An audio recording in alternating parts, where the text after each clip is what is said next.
Hi students, నేను మీ STP Kodandapani.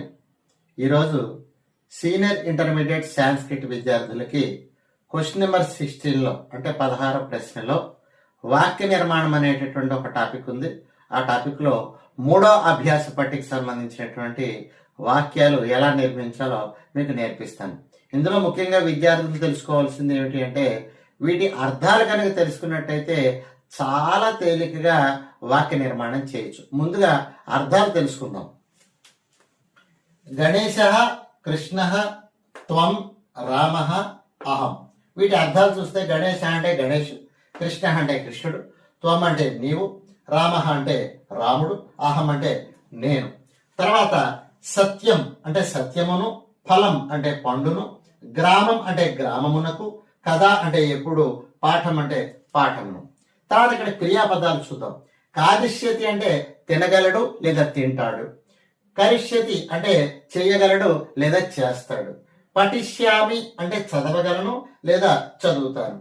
వదిష్యతి అంటే చెప్పగలడు లేదా చెబుతాడు. గమిష్యసి అంటే వెళ్ళగలవు లేదా వెళతావు. ఇప్పుడు వాక్యాలు చూద్దాం. మొట్టమొదట ఇందులో క్రియాపదాన్ని తీసుకుని క్రియాపదాన్ని బట్టి వాక్యాలు ఎలా నిర్మాణం అవుతాయో చూద్దాము. గణేశ ఫలం కాదిష్యతి. ఇక్కడ కాదిష్యతి అనేటటువంటి ముందు తీసుకున్నప్పుడు దీంతో ఏ పదాలు అనేటటువంటి మ్యాచ్ అవుతాయో చూద్దాం. గణేశ ఫలం కాదిష్యతి, కృష్ణ ఫలం కాదిష్యతి, రామ ఫలం కాదిష్యతి. ఇప్పుడు 3 వాక్యాలే. తర్వాత రెండవది కరిష్యతి తీసుకుందాం. కరిష్యతి అంటే చేయగలడు. చేయగలడు అంటే ఏం చేయగలడు? ఇందులో చేసేటటువంటి వస్తువు ఏమిటి అంటే కథ అంటే ఎప్పుడు చేయగలడు.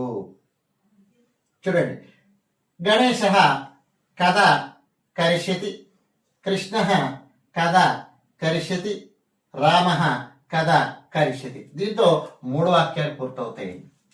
తర్వాత వదిష్యతి అంటే చెప్పగలడు లేదా చెబుతాడు. దీంతో 3 వాక్యాలు అవుతాయి. ఎలాగండి? గణేశ వదిష్యతి. ఇందులో ఏది వదిష్యతి, ఏది చెప్పగలడు? సత్యముని చెప్పగలడు. గణేశ సత్యం వదిష్యతి, కృష్ణ సత్యం వదిష్యతి, రామ సత్యం వదిష్యతి. ఇవి 3 వాక్యాలు అయ్యాయి అనమాట అండి. తర్వాత అహం తీసుకుందాం. అహం అంటే నేను. ఇక్కడ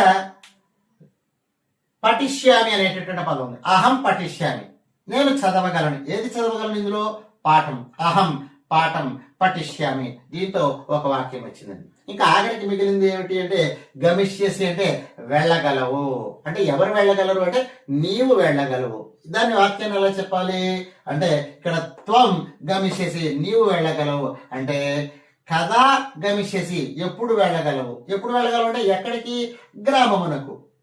త్వం గ్రామం కదా గమిష్యసి లేదా త్వం కదా గ్రామం గమిష్యసి అని ఈ విధంగా వాక్యాలు చెప్పుకోవచ్చు. అంటే దీంతో మొత్తం 11 వాక్యాలు ఇందులో ఏర్పాటు అవుతాయి. ఎలాగా?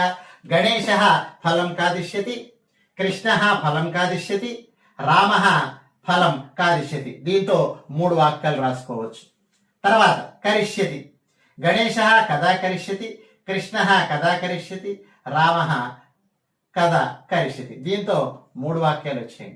ఆ తర్వాత గణేశ సత్యం వదిష్యతి, కృష్ణ సత్యం వదిష్యతి, రామ సత్యం వదిష్యతి. మొత్తం ఎన్ని వాక్యాలే? 9 వాక్యాలే. అహం అలాగే త్వం ఈ 2 సర్వనామాలతో వచ్చేటటువంటి వాక్యాలు మాత్రము 2. అవి ఏంటంటే అహం పాఠం పఠిష్యామి అంటే నేను పాఠమును చదవగలను. త్వం కదా గ్రామం గమిష్యసి నీవు ఎప్పుడు గ్రామమునకు వెళ్ళగలవు. మొత్తం ఇందులో 11 వాక్యాలు అనేటటువంటి ఏర్పాటు అవుతాయి. అంటే అర్థాలు తెలుసుకుంటే ఇందులో వాక్య నిర్మాణం చేయడం చాలా సులువుగా ఉంటుంది. ఇది చూసిన తర్వాత సబ్స్క్రైబ్ చేయండి, షేర్ చేయండి.